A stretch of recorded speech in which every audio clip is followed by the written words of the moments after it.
Boa noite, irmãos. Aqueles que estão nos acompanhando pela internet, tivemos um problema técnico, mas graças a Deus já foi resolvido e já vamos iniciar o nosso estudo de hoje, buscando a Deus em oração. Antes, avisar que hoje é o penúltimo estudo, na próxima semana estaremos encerrando as exposições, com 76 exposições durante 2 anos, deste livro tão maravilhoso que é o livro do Apocalipse. Que Deus continue nos abençoando, nos dando a oportunidade de estudarmos a palavra dEle e compreendermos a sua vontade através da sua própria palavra. No próximo ano, a partir do mês de janeiro, nós teremos 4 exposições às quartas-feiras, das 8 às 9 horas da noite, com temas relacionados com a teologia contemporânea. Aí, no mês de fevereiro, já a partir da primeira semana, nós iniciaremos até o final do primeiro semestre exposições dentro do livro da primeira epístola de Paulo aos Tessalonicenses. Nós teremos esta jornada aí no primeiro semestre. Eu quero te convidar a participar conosco, compartilhando esse vídeo, este link, para que mais e mais pessoas possam acompanhar. Aqueles que estão impedidos de estarem aqui conosco são muito bem-vindos através da internet, mas aqueles que não estão impedidos, o nosso incentivo é para que venha até a igreja, estejam aqui presentes, participando, interagindo com este momento de estudo da Palavra de Deus. Vamos orar? Senhor, nós te damos graças, ó Pai, porque durante todo este dia vimos a boa mão do Senhor nos guardando, nos livrando do mal e nos sustentando em cada uma das nossas necessidades. O Senhor é o nosso pastor, nós o reconhecemos assim e te bendizemos pela tua condução, pela maneira tão maravilhosa que o Senhor tem zelado pela vida de cada um daqueles que te pertencem. Nós te rendemos graças por isso e te agradecemos também pela oportunidade que temos de mais uma vez estudarmos a tua palavra nesta ocasião. Abençoa as nossas vidas, dá-nos um coração aberto, sensível, humilde, para não apenas ouvirmos a tua palavra, mas também para atendê-la com temor nos nossos corações.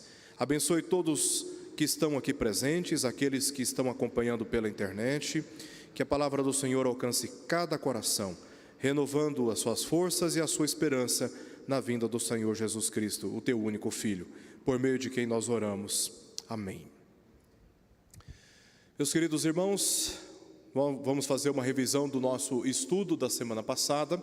Nós analisamos aqui o verso 8 até o verso 15 do capítulo 22 e rapidamente fazer um breve panorama aqui desta última parte do livro, entre os versos 6 até o verso 21, que é o último verso do livro do Apocalipse. Nós encontramos 7 exortações finais encerrando este livro. A primeira exortação, nós já vimos, as palavras são fiéis e verdadeiras. Aí, o estudo da semana passada, vimos a segunda exortação, a adoração deve ser oferecida somente a Deus, e também a terceira exortação, o Senhor retribuirá a cada um segundo as suas obras. Hoje nós veremos esta quarta exortação, Jesus está retornando para cumprir o que prometeu. A quinta exortação está no verso 18 ao verso 19, as palavras da profecia não devem ser violadas. A sexta exortação, Jesus é quem dá testemunho da profecia, verso 20, e a bênção final no verso 21. Em nosso último estudo, como já disse, analisamos os versos 8 ao verso 15, os quais podem ser resumidos assim. O livro do Apocalipse consiste da revelação de Jesus Cristo, isso está declarado desde o primeiro verso do livro, ali já começa dizendo revelação de Jesus Cristo, e este é o tom de todo o livro, né? Todo o livro ele está concentrado, cativado, direcionado por este propósito de revelar Jesus Cristo. Ele foi projetado com o objetivo final de inspirar a adoração a Deus. Ali nós temos no capítulo 4, especialmente no capítulo 5, aquele que está sentado no trono e o seu Filho, Jesus Cristo, no capítulo 5, recebendo adorações continuamente, perpetuamente, como o único digno da nossa mais alta confiança e adoração.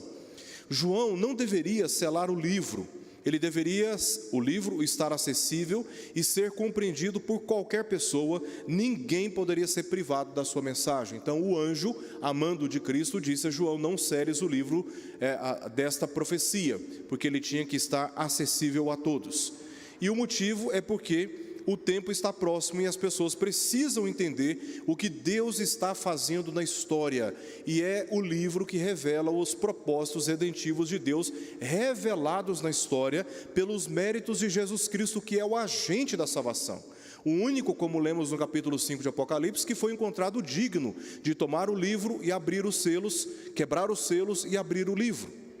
A fim, esse é o propósito, das pessoas se prepararem para o que está por vir. E o que está se aproximando? O dia no qual Cristo haverá de julgar vivos e mortos. Aqueles que estiverem vivos e aqueles que tinham morrido, que terão morrido, eles serão então ressuscitados e todos comparecerão diante do trono do Senhor Jesus Cristo no dia da sua vinda.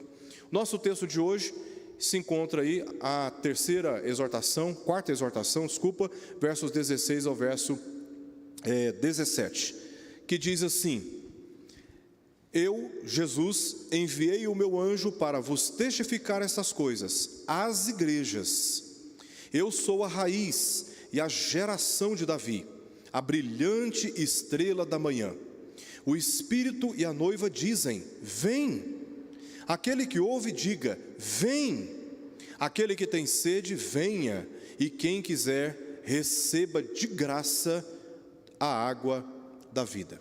Esse é o texto que nós estaremos analisando hoje. Já vamos começar com o verso 16, onde inicialmente nós lemos: eu, Jesus, enviei o meu anjo para vos testificar essas coisas às igrejas. Jesus está retornando para cumprir aquilo que ele prometeu. E isto é tão certo que ele mesmo se apresenta como garantia dessa promessa. Por isso, o verso inicia com uma declaração enfática: eu, Jesus, é quem, aí ele vai dizer: envio o meu anjo para vos testificar. Então quem é que está testificando? Eu, Jesus. Veja que há uma ênfase naquele quem está trazendo esse comunicado. E que coisas são essas que Jesus se referiu aqui através do seu anjo? Os últimos versos 12 até o verso 15, respondem essa pergunta: que coisas são essas que Jesus está se referindo? Testificar estas coisas às igrejas. Ele está para vir julgar vivos e mortos, retribuindo a cada um segundo as suas obras. Ele quis que as igrejas recebessem esse testemunho. A palavra testificar que aparece aí, este verbo no grego é martirel. Martirel é a palavra no grego que nós normalmente no Novo Testamento traduzimos por testemunho. Então Cristo quis que as igrejas recebessem este testemunho de que ele está para vir julgar todas as coisas, inclusive os homens, vivos e mortos segundo as suas obras. E a repetição tripla do testemunho, que se você observar bem, aqui no verso 16 ele está dizendo que enviou o seu anjo para testificar essas coisas às igrejas, tá? Então esse é o anjo que está falando com João desde o capítulo 19. Então o anjo, ele está testificando essas coisas. Também no verso 18 vemos que o próprio João, o apóstolo João, ele dá testemunho dessas coisas. Ele diz no verso 18: eu a todo aquele que ouve as palavras da profecia deste livro. Ora, o livro foi destinado para quem? Para primeiramente para as 7 igrejas da Ásia. E João, tendo registrado essas revelações, ele se dirige a estas igrejas dizendo: veja, é um padrão semelhante àquele que nós lemos no verso 16. Eu a todo que ouve as palavras da profecia deste livro testifico. Ele está afirmando como aquele que viu e ouviu todas aquelas coisas. E aí nós temos no verso 20 um outro testemunho. A gente sabe que no verso 16 é Cristo falando através do anjo. Imediatamente o anjo está falando a João. Depois no verso 18, João está se dirigindo às igrejas. Agora João faz uma menção direta a respeito de Cristo, dizendo: aquele que dá martirel, aquele que dá testemunho, ou aquele que testifica, verso 20, destas coisas. Então nós temos aqui um testemunho triplo, uma repetição tripla do testemunho, do anjo, de João e de Jesus. É isso que nós lemos no capítulo 1, verso 9, se você puder ir até o capítulo 1, verso 9, você pode conferir. João está dizendo: eu, João, irmão vosso e companheiro na tribulação, no reino e na perseverança, em Jesus, achei-me na ilha chamada Patmos, por causa da palavra de Deus e do testemunho de Jesus. É o testemunho que está sendo dado aqui, de Cristo por meio do anjo, de Cristo por meio de João e do próprio Cristo. O livro todo está comprometido com este testemunho a respeito de Cristo. E esta repetição tripla, ela nos lembra daquilo que lemos em Mateus capítulo 18, verso 16. Porque pelo testemunho de duas ou três pessoas, toda a verdade se estabelece. E aqui nós temos uma nuance legal deste testemunho. 3 pessoas dando testemunho da mesma verdade. A verdade está estabelecida. E há um aspecto tão legal neste testemunho, que nós lemos no verso 18 até o verso 19, que todo aquele que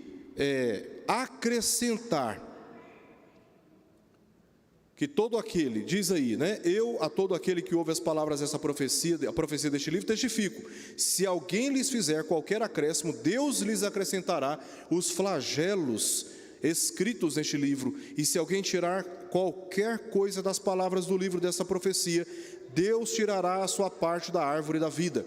Veja, existe aqui um aspecto legal desse testemunho. Esse testemunho, ele não pode ser alterado. Então, esse testemunho, ele tem uma característica semelhante à lei. Aquele que viola a lei, ele é passivo de punição, de censura.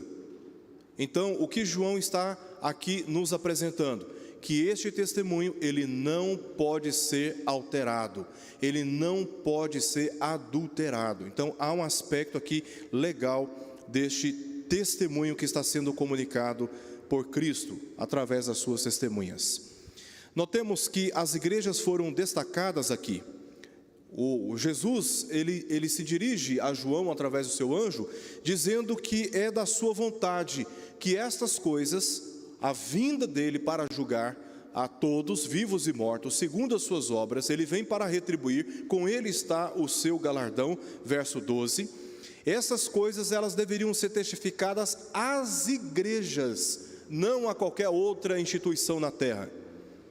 Então, esta palavra, ela foi diretamente dirigida às igrejas, e há uma razão. Nos versos 7 e no verso 14, nós lemos que o anjo enviado por Jesus comunicou que os que guardam as palavras da profecia são bem-aventurados, porque foram justificados dos seus pecados. Então, aqui a palavra é dirigida aos santos, aos crentes. Portanto, essa não é apenas uma promessa de retribuições. Verso 12: eis que venho sem demora, e comigo está o galardão, que tenho para retribuir a cada um segundo as suas obras. Essa não é um testemunho que ratifica ou que testifica a promessa das retribuições, mas, entendendo que essa mensagem foi primeiramente dirigida às igrejas, ela tem aqui um propósito de exortar estas igrejas a uma vida santa e piedosa. E isso se comunica harmonicamente, perfeitamente, com aquilo que nós lemos, especialmente nas 7 cartas do Apocalipse. Todas as igrejas, elas foram exortadas a permanecerem fiéis, inclusive aquelas 2 que nós não encontramos uma exortação enfática contra algum mau testemunho da igreja, que é a igreja de Filadélfia e a igreja de Esmirna. Essas igrejas não receberam nenhuma advertência por causa de pecados que estavam sendo cometidos na igreja, mas ainda para estas igrejas, Cristo se dirige a elas, as advertindo a permanecerem fiéis. Então, estas palavras que Cristo está ratificando, testificando de que Ele haverá de vir para julgar, para retribuir, essa palavra ela é primeiramente destinada à igreja, com o propósito de nos exortar, como povo de Deus na terra, a uma vida santa e piedosa, observando as advertências, as correções e os consolos que este livro comunica, porque a única maneira de remir o tempo, como diz o apóstolo Paulo, nesses que são dias maus, é vivendo, obedecendo à palavra de Deus. É assim que nós remimos o tempo, é observando a palavra de Deus, e não vivendo como aqueles que não creem no Evangelho, que andam como que na noite, sem saber de onde estão vindo, e nem para onde eles estão indo, porque eles não sabem onde estão, imbuídos, envolvidos, envoltos por densas trevas. Não, nós somos o povo da luz, somos os filhos de Deus, e nós andamos guiados pela luz do Evangelho, pela luz da palavra de Deus. Portanto, é dever nosso vivermos uma vida piedosa, santa, comprometida, abstendo-nos do pecado, vivendo uma vida comprometida com as verdades que a nós foram reveladas através das Sagradas Escrituras, em particular no livro do Apocalipse, onde nós encontramos esta advertência, que o tempo está próximo, a vinda de Cristo está cada vez próxima, e nós não podemos nos distrair, nos esquecendo que a nossa vida, o propósito final da nossa vida não se encontra neste mundo. O propósito da nossa vida final, o nosso destino final é o céu, é com o Senhor, é na presença do Pai, é na presença do Filho, desfrutando das delícias espirituais que estão reservadas a todos aqueles que creem em Jesus Cristo e que tiveram suas vestes lavadas pelo sangue do Cordeiro.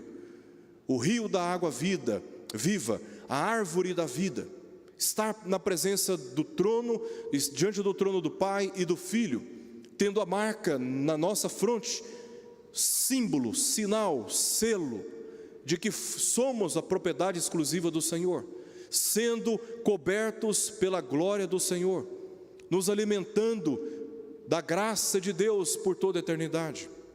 É isso que está reservado a todos nós. O nosso destino é esse, o nosso destino não é nesse céu. Nosso destino final não é adquirirmos uma mansão nessa terra, termos um excelente carro. Todas essas coisas vão ficar quando nós tivermos que passar pela morte. Tudo vai passar, porque o nosso precioso tesouro não se encontra nessa terra, mas no céu. Enquanto está reservado castigo aos incrédulos, aos crentes estão reservados os prazeres da vida eterna, e até a consumação dos tempos, até quando Cristo vier, as igrejas devem estar atentas aos sinais do fim. Jesus enfaticamente, Jesus repetidamente alertou os discípulos quanto à necessidade de vigilância, e esta vigilância ela está destacada aqui no início do verso 16. Estas palavras foram testificadas primeiramente às igrejas, elas devem estar atentas aos sinais do fim, perseverando na fé e na esperança desta promessa, por mais difíceis que sejam esses dias, e por mais que eles se tornem mais difíceis ainda. Se você acha que os nossos dias estão difíceis, à medida que o tempo do fim se aproxima, esses dias vão se tornando cada vez mais difíceis, e a cada dia mais, por causa dessa intensificação de tribulações, percebemos o quanto desesperadamente necessitamos da palavra do consolo, da palavra da exortação, que nos corrige, que nos coloca no caminho certo, e que nos faz lembrar das promessas da vida eterna, e do quão precioso foi o sangue de Jesus derramado na cruz a nosso favor. Como lemos, porque guardaste a palavra da minha perseverança, também eu te guardarei na hora da provação que há de vir sobre o mundo inteiro, para experimentar os que habitam sobre a terra.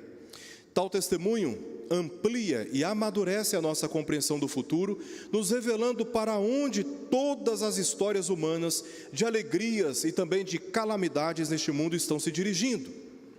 Isso dá uma perspectiva maior do que realmente importa hoje. Quando lemos o livro do Apocalipse, compreendemos a sua mensagem, nós descobrimos ou somos fortalecidos na consciência de que o que mais importa para nós não está aqui, neste mundo, nesta vida, está no céu com o Senhor. Porque a graça de Deus se manifestou salvadora a todos os homens, educando-nos para que, renegadas a impiedade e as paixões mundanas, vivamos no presente século sensata, justa e piedosamente, aguardando a bendita esperança e a manifestação da glória do nosso grande Deus e Salvador, Cristo Jesus, o qual a si mesmo se deu por nós, a fim, veja só, de remir-nos de toda iniquidade e purificar para si mesmo um povo exclusivamente seu, zeloso de boas obras. Então, a esperança na vinda de Cristo, algo que estaremos estudando no livro, na primeira epístola de Paulo aos Tessalonicenses, a partir do próximo ano, primeira semana de fevereiro. A esperança em Cristo nos impulsiona a vivermos uma vida comprometida com a nossa santificação. Comprometida com a nossa santificação. Quando nós marcamos o dia do nosso casamento, o dia vai se aproximando, a expectativa também vai aumentando, e aí já desde cedo já começamos a arrumar o cabelo, começamos a arrumar a sobrancelha, olhamos para o espelho, verificamos se está tudo em cima, colocamos a melhor roupa. Nós estamos nos preparando para um casamento. É assim que nós nos preparamos para um casamento. E sabendo que Cristo está voltando para se encontrar e se unir perfeitamente e plenamente com o seu povo, a igreja, a exortação bíblica em todo o Novo Testamento é para que nós nos preparemos para este dia. E o texto aqui de Paulo, em Tito capítulo 2, verso 11 ao verso 14, revela claramente como nós devemos nos preparar. Abandonando uma vida pecaminosa, vivendo sensata e justa, vida piedosa, santa, remir-nos de toda iniquidade e purificar para si mesmo um povo exclusivamente seu, zeloso de boas obras. Essa é a finalidade da exortação que nos chega pelo Espírito Santo nesta noite. E o Senhor certificou essas coisas em si mesmo, Ele testificou essas coisas a partir de si mesmo.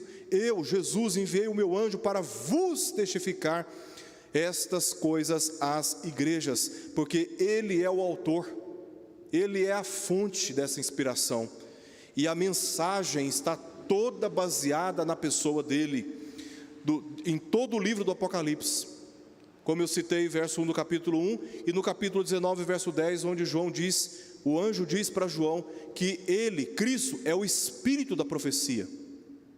Se o Espírito deixa o corpo morre. Você tira Cristo da profecia, a profecia morre. Mas ela está viva e operante, porque Cristo é o seu núcleo central. Cristo é o Espírito da profecia. Ou seja, não há garantia maior além daquela que é dada pelo próprio Cristo, visto que o anjo e João, as testemunhas que eu citei aqui no início, apenas deram testemunho dele, mas aqui, ele mesmo é quem se apresenta como fonte do testemunho, através de 2 títulos, baseados em Isaías 11, verso 1 e verso 2, quando fala do tronco de Jessé, do qual brota um rebento, e Números capítulo 24, verso 17, que cita a profecia de uma luz que haverá de resplandecer a partir de Jacó. A partir de Jacó. 2 profecias que nós encontramos no Antigo Testamento. E os títulos aqui no nosso texto são esses: Raiz e geração de Davi, um título, e o outro, a brilhante estrela da manhã. Vamos ver cada um desses títulos aí. Primeiro, raiz e geração de Davi. Jesus está certificando o cumprimento, a veracidade, a confiança na promessa de que Ele está vindo para retribuir, com Ele está o galardão, para retribuir a cada um segundo as suas obras, a partir de si mesmo. E 2 títulos são citados aqui por Ele mesmo. Ele é a raiz e a geração de Davi. A raiz se refere à base de sustentação, a razão ou a causa, é aquilo que dá sentido, aquilo que determina a vida, aquilo que está dando sustentação, fundamentação, é a causa da árvore existir, está na raiz. Neste caso, relacionado com o nosso texto, a raiz está relacionada com a gênesis de Davi. Essa é a palavra que aparece aí, genos, ou gênesis, para Gênesis, pode ser traduzido como princípio, também pode ser traduzido como descendente, tá? De Davi. É ele que vem na descendência de Davi. Esta é uma promessa. E Davi foi aquele rei que marcou a história de Israel com vitória contra os seus inimigos. Os seus inimigos, nos dias de Davi, só restou para eles a expectativa de Davi morrer, porque era o único jeito deles terem forças para vencer Israel, é se Davi morresse. Eles ficavam, quando Davi foi acometido de uma grave enfermidade, Salmo de número 30 relata isso, eles ficaram na forte expectativa de que Davi morresse, porque era a única chance deles entrarem, invadirem e dominarem as terras de Israel. Porque Davi era um homem de batalhas, era um estrategista militar altamente eficaz. E as campanhas militares que Davi dirigiu, comandou, todas elas foram marcadas por grandes vitórias. Depois, antes do rei Davi, o povo foi, até inclusive no reinado de Saul, o povo sofreu com invasões, com saques, com escravidão, com humilhação de outros povos. Mas quando Davi subiu no trono, o tempo da humilhação, dos saques, da escravidão, do opróbrio, das injustiças, cessou. Então Davi se tornou no Antigo Testamento símbolo de vitória, de conquista, de segurança, de estabilidade e, por consequência disso, de prosperidade. Foi no governo de Davi que a conquista das terras expandiu-se como nunca. Nenhum daqueles primeiros 3 reis conseguiu alcançar tanto êxito em conquistas de terras quanto Davi. Por isso também, o governo de Davi é marcado na história e na memória de Israel como um período de prosperidade. De prosperidade, porque ele conseguiu avançar com o domínio de Israel sobre vários povos. Então, Davi é símbolo deste período. Agora você fala, quando você diz assim, filho de Davi, geração de Davi, vem essa expressão, aquela expectativa de que tudo vai se repetir. Período de conquistas, de vitórias, de prosperidade, de segurança, de estabilidade, de respeito das nações inimigas. Então ele é apresentado aqui como a raiz e a geração de Davi. Ele se apresentou como a raiz, ou seja, como um princípio, e também como geração, ou seja, como resultado, fim, é a raiz que se revela num broto, no tronco de Jessé. De acordo com a profecia, veio pela primeira vez como um rebento, Isaías 7,14, o menino que haverá de nascer de uma virgem. No capítulo 11, verso 17, ele é o rebento, chamado de rebento, e o cumprimento dessa profecia no capítulo 1, verso 21 do Evangelho de Mateus. Então, de acordo com a profecia, ele veio a primeira vez como um rebento, como uma criança, um menino. Mas quando ele retornar, ele não retornará como uma criança novamente. Agora ele voltará como um varão perfeito, descrito em Apocalipse capítulo 19, verso 6, como Rei dos Reis e Senhor dos Senhores, cheio de autoridade. Agora ele vem para reinar. Ele veio primeira vez para ser humilhado. Ele veio primeira vez como um cordeiro para ser sacrificado. Mas quando ele voltar, ele voltará para vencer os seus inimigos e estabelecer o seu reino para sempre. Ele virá na sua segunda vinda como o leão da tribo de Judá, rugindo, espantando os seus inimigos para sempre, e preservando os eleitos, introduzindo-os na vida eterna, na qual haverão de experimentar descanso das suas fadigas eternamente. Jesus, ele vem na segunda vinda como Rei dos Reis e Senhor dos Senhores, ou seja, o cumprimento da promessa da vitória messiânica está sendo realizada. Começou lá com o anúncio das profecias. Jesus veio uma vez, nascendo de uma virgem, como uma criancinha, naquele coxo, lá na cidadezinha de Belém, cidadezinha pequenininha, próxima de Jerusalém. Ele veio.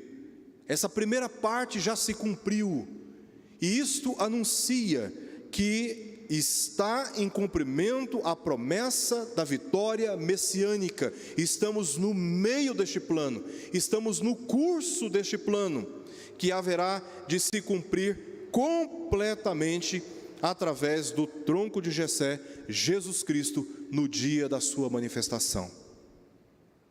Em segundo lugar, o segundo título que Jesus usa para si é a brilhante estrela da manhã.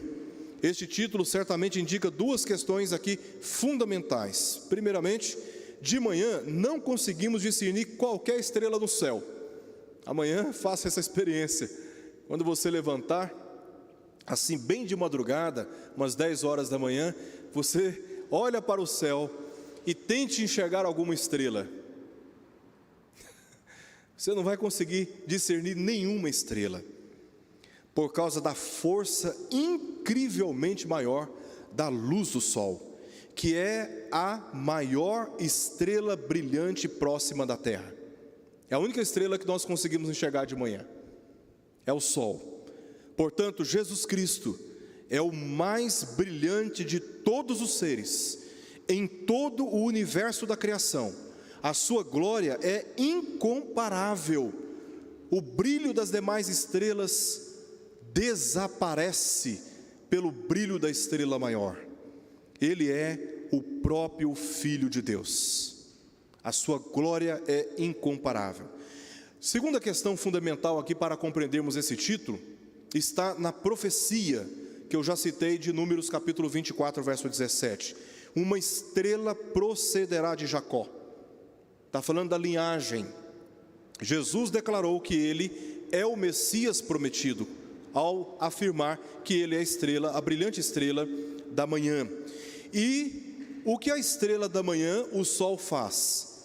Anuncia o fim da noite, anuncia o fim das tribulações e também anuncia o início do novo dia. Assim, Jesus, como a estrela da manhã, há de interromper as trevas deste mundo com o seu julgamento final e também de nos assegurar a chegada de novos céus e nova terra, nos quais habita a justiça, diz o apóstolo Pedro em 2 Pedro, capítulo 3, verso 13.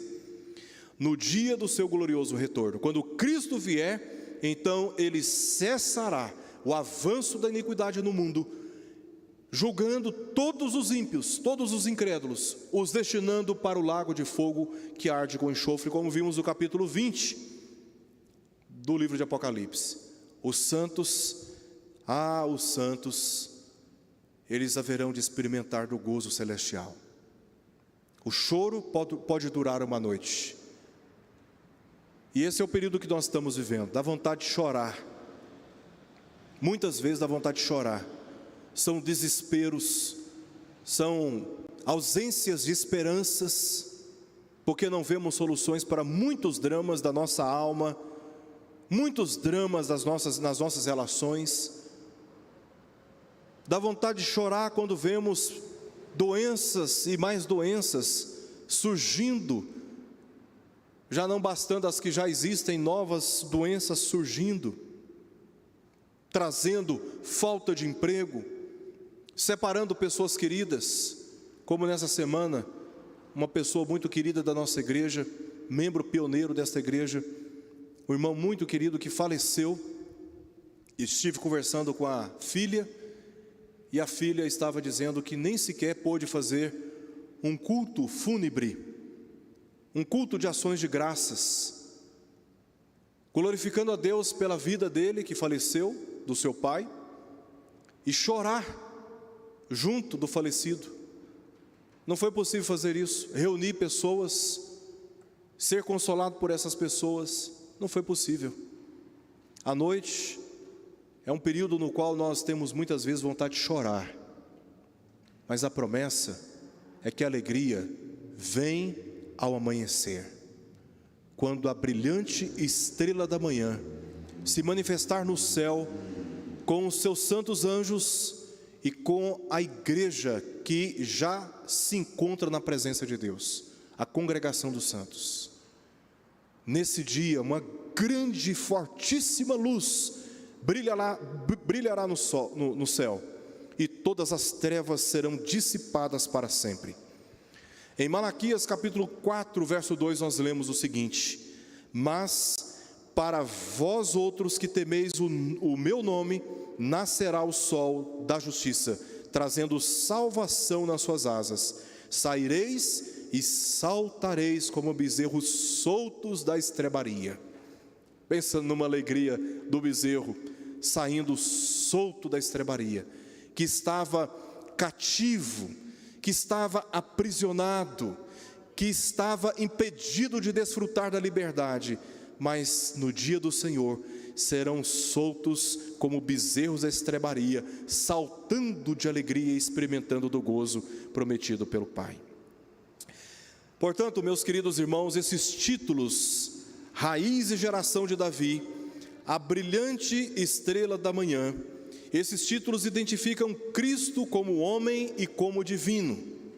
Ele é a geração de Davi, pois ele nasceu de uma virgem e da descendência do rei Davi. Esta é uma referência à sua encarnação. Ele nasceu como homem. Também ele é a brilhante estrela da manhã, pois é incomparavelmente superior. A estrela está no céu.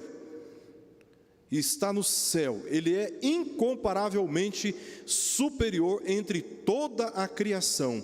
Como diz o autor de Hebreus no capítulo 1, verso 3, o resplendor da glória e a expressão exata do seu ser. Ele é o resplendor da glória. Imagina o brilho da glória de Cristo sendo manifestado nos céus. Temos aqui, portanto, nesses títulos, uma referência quanto à humanidade e à divindade do Filho do Homem. O verso 17 começa dizendo: o Espírito e a noiva dizem: vem. Aquele que ouve, diga: vem. A revelação do Apocalipse sobre quem é Jesus oferece ao homem o melhor convite que se possa fazer. O melhor convite que se possa fazer. No final de cada uma das 7 cartas do Apocalipse, nós lemos o seguinte, no final de cada uma delas: quem tem ouvidos, ouça o que o Espírito diz às igrejas. É o Espírito Santo quem dá testemunho às igrejas. Jesus, falando com seus discípulos no Evangelho de João capítulo 14, ele diz: eu vou, mas vos enviarei o Consolador. E ele diz de vos ensinar todas as coisas, de fazê-los lembrar de todas as coisas que vos ensinei. É o Espírito Santo que foi enviado pelo Pai e pelo Filho para testificar essas verdades nos nossos corações, para dar testemunho de Cristo a cada um de nós. É o Espírito Santo quem dá testemunho às igrejas, mas é também no poder do Espírito Santo que essas mesmas igrejas, que os santos invocam a Cristo, é no poder do Espírito Santo, guiados pelo Espírito Santo, que nós invocamos: Maranata, vem Senhor Jesus. É no poder do Espírito Santo que nós fazemos esse clamor e essa invocação. Chamamos por aquele que pode verdadeiramente nos socorrer. A noiva, sem dúvida alguma, é uma representação de todos os redimidos que se encontram na terra. Eles são procedentes de toda tribo, língua, povo e nação, judeus e gentios. Todos os que creem, não importa a classificação étnica, todos aqueles que creem são filhos de Abraão, diz o apóstolo Paulo em Gálatas capítulo 3. Este é o verdadeiro israelita, João capítulo 1, verso 46 ao verso 49. Também em Romanos capítulo 10, versos 12 ao verso 13. Em Cristo todos nós somos um. A igreja fundamentada na doutrina dos apóstolos. Nós temos inclusive o testemunho em Apocalipse capítulo 21, verso 14. A igreja é descrita como uma cidade fundamentada sobre pedras, nas quais estão escritos os nomes dos 12 apóstolos, porque a igreja foi edificada sobre o fundamento ou na doutrina dos apóstolos. A noiva é o povo de Deus, o povo de propriedade exclusiva de Deus. Nem todos são movidos a clamar a Cristo, vem, mas somente aqueles que ouvem o que o Espírito diz às igrejas. É o Espírito quem diz às igrejas. São aqueles que ouvem a voz do Espírito, através e exclusivamente pelo testemunho da palavra de Deus. O testemunho da verdade. O Espírito nos fala através das Escrituras. E aqueles que têm ouvidos, ouça o que o Espírito diz às igrejas. E esses que ouvem são guiados a clamar, são ensinados a invocar a Cristo, dizendo, vem. E assim que ouvem as exortações do Espírito, devem testemunhar ao mundo as palavras da profecia do livro, levando a mensagem a todos, visto que o livro não foi selado e deve servir tanto para advertir o injusto que pratica a injustiça, quanto para encorajar o justo que pratica a justiça, os prevenindo por esta razão, o tempo está próximo. O tempo está próximo. Veja que o verso 17, ele envolve convites, mas em contextos diferentes. O Espírito e a noiva dizem, vem. Aquele que ouve o testemunho que o Espírito e a igreja dá, está falando daqueles que estão sendo alcançados pela pregação do Evangelho, eles são convidados também a fazerem a mesma invocação, vem, vem. E é nesse sentido que nós lemos a segunda parte do verso 17. Aquele que tem sede, venha, e quem quiser receba de graça a água da vida. Jesus disse, eis que venho sem demora. Capítulo 3, verso 11, capítulo 16, verso 15, capítulo 22, verso 7 e também no verso 12. Jesus está reafirmando no livro, dizendo, eis que venho sem demora. Agora, o Espírito e a noiva dizem, vem. Esse é o testemunho, vem, ele vem. E a invocação, o Espírito Santo, citado primeiramente aqui, diz primeiro o Espírito e a noiva. O Espírito Santo, citado primeiramente, é vital para que o testemunho da noiva seja eficaz no mundo. Ressurreto, Jesus disse aos discípulos que se encontravam na Galileia, vocês devem subir para Jerusalém e aguardar o cumprimento da promessa. E o que é que vai acontecer? Quando descer sobre vós o poder do Espírito Santo, vocês serão minhas testemunhas, tanto em Jerusalém como na Judéia, Samaria e até os confins da terra. No capítulo 2 do livro de Atos, nós vemos nos versos 1 ao verso 11 o cumprimento dessa promessa. Eles estavam reunidos numa casa em oração.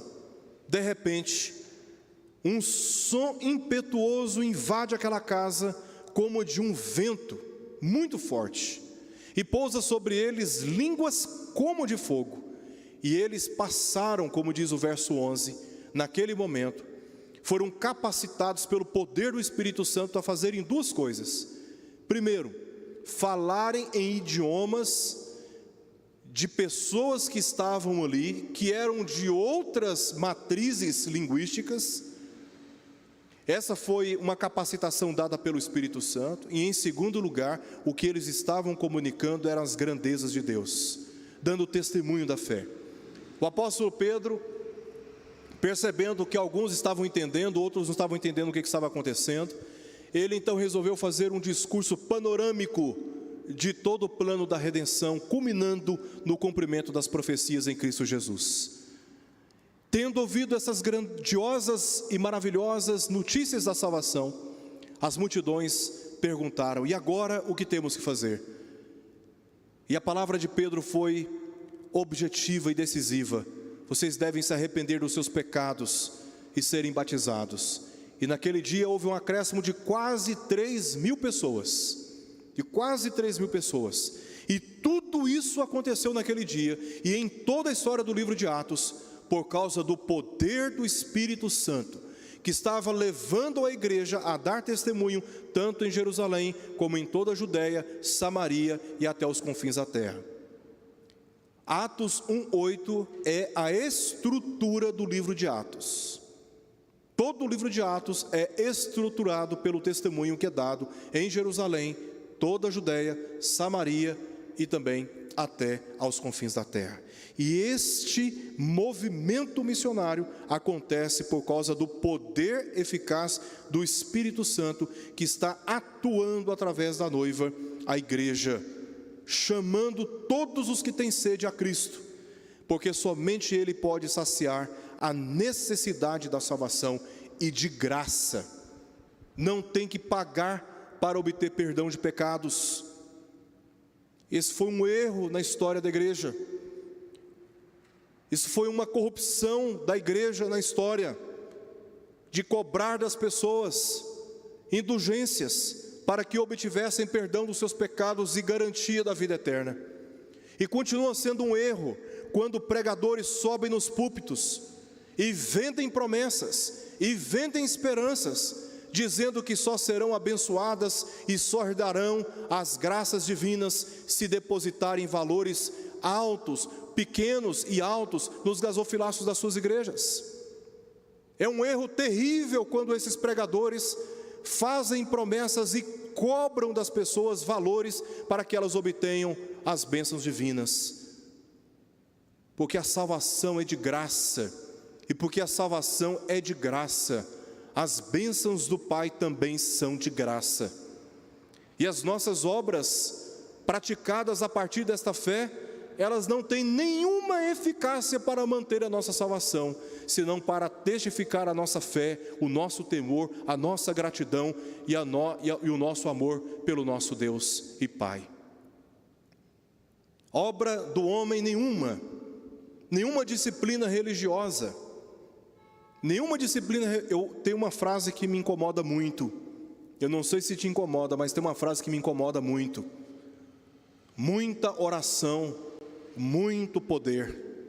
Essa é uma frase que me incomoda muito, porque dá ao homem, pelo seu esforço, a garantia de ter poder para determinar resultados espirituais através das suas relações. Quando na verdade a experiência da oração, seja ela pouca, seja ela muita, deve nos conduzir a uma humilhação na presença daquele que unicamente pode atender a nossa necessidade, segundo exclusivamente a sua vontade.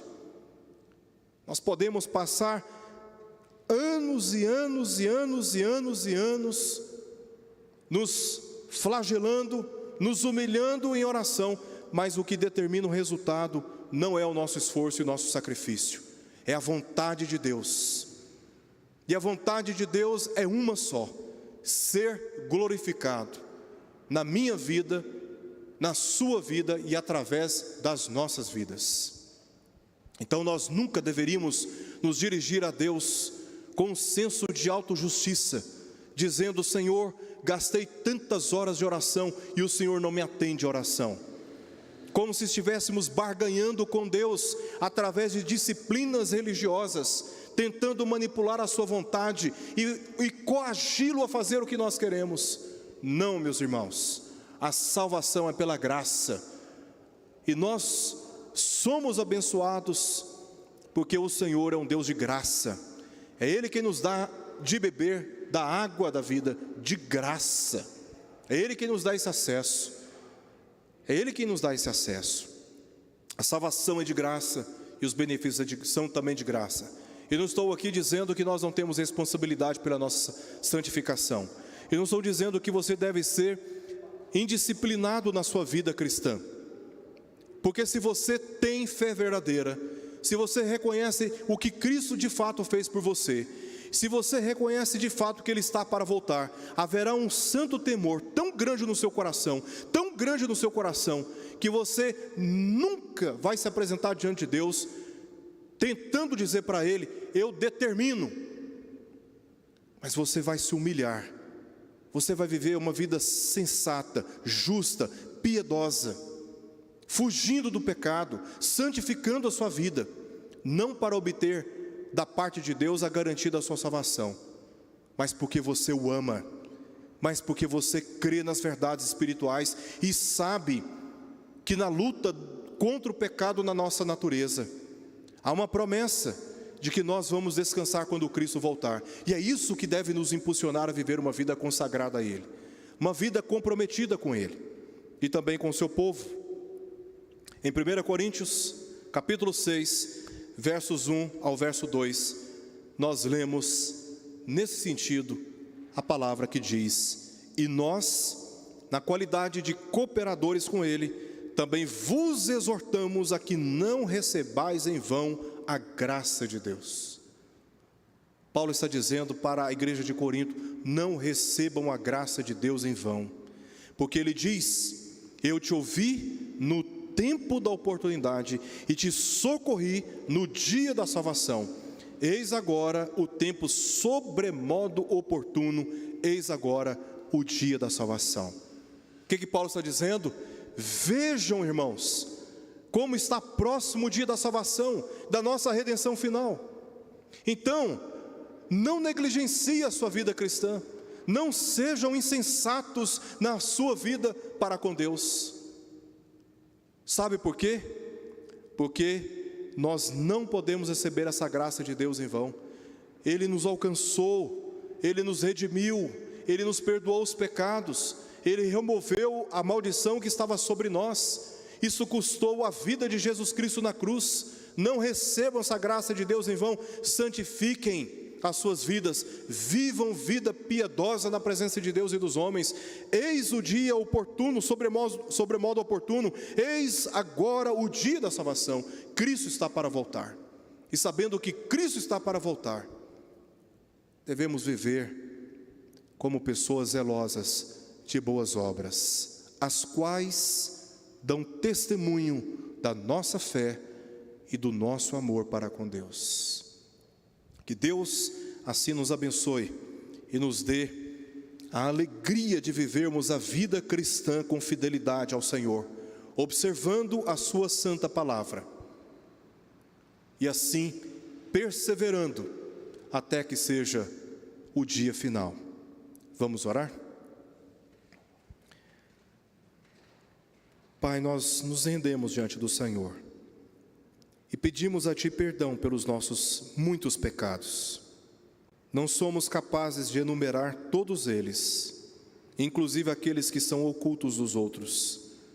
O Senhor os conhece muito bem, e estamos aqui para confessá-los diante do Senhor, e Te pedir que na Tua misericórdia o Senhor estenda perdão a todos aqueles que invocam o Teu nome neste momento, e lhes dê vigor para perseverarem na vida cristã, sendo cada dia mais comprometidos com aquilo que na Tua palavra nós obtemos, ó Deus, de instrução, de exortação e também de consolo.